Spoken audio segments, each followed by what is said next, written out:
Crouse.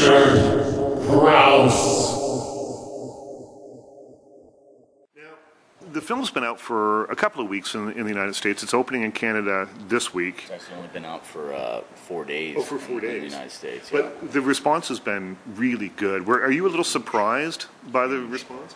No, yes and no. Just because when we moved into the weekend, we just had an opening weekend, and there were the critics almost universally panned it on Friday. Then there was Halloween and World Series games on Saturday and Sunday. So the company that's releasing it is basically like, because you want to hit, the number they're looking for is called the per-screen average. I'm still not entirely sure what that is. But they said, the magic number is 8,000 or above. If you do 8,000 or above, then you've got a hit on your hands. And with all that moving into the weekend, they were like, don't get your hopes up, dude. This is like one of the worst weekends to release, and the critics pissed all over your film. And I just waited, and of course, by the end of the weekend, we came up with 8,040 per screen average, eclipsing every film in the top 10 in North America right now by a long shot. Michael Jackson, freaking Paranormal Activity, we buried all of them.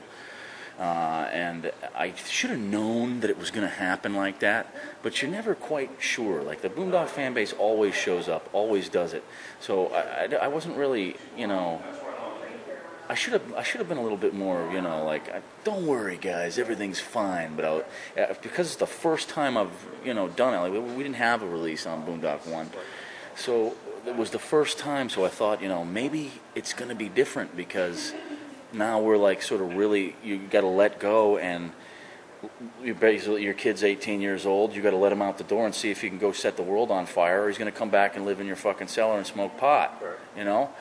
And our kid just made a .com fortune and sold his fucking company for $100 million. Now, when you were putting together Boondock 2, did you feel, or you must have felt pressure to give the fans what they want? Because the fan base is so huge and they love the movie, but you don't want to do a carbon copy of the first film. So tell me a little bit about the process of putting this one together. I had a very simple theory. The few sequels that have worked in film history we can all agree on. There's like a solid, undeniable 10. Godfather 2, Rocky 2, Aliens, Terminator 2. Bride of Frankenstein. Yeah, of course.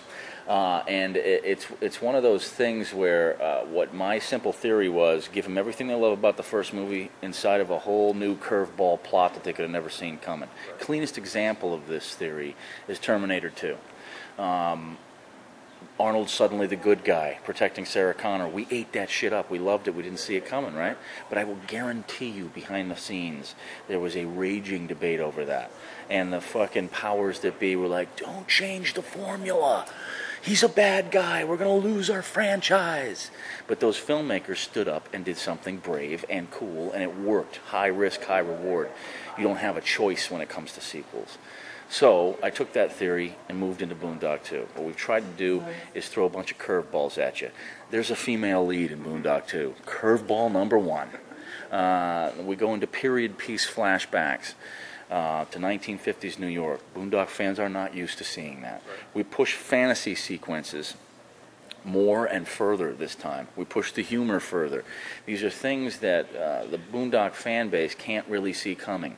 They know they're going to get the stuff they love from the first movie, but we've done bigger, better, and badder here, the 3 Bs. Bigger guns, higher body count, bigger stunts. So they're going to get that. They're going to get their fucking cheeseburger.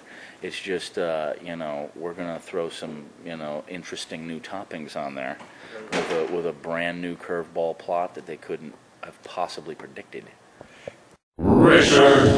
Crouse.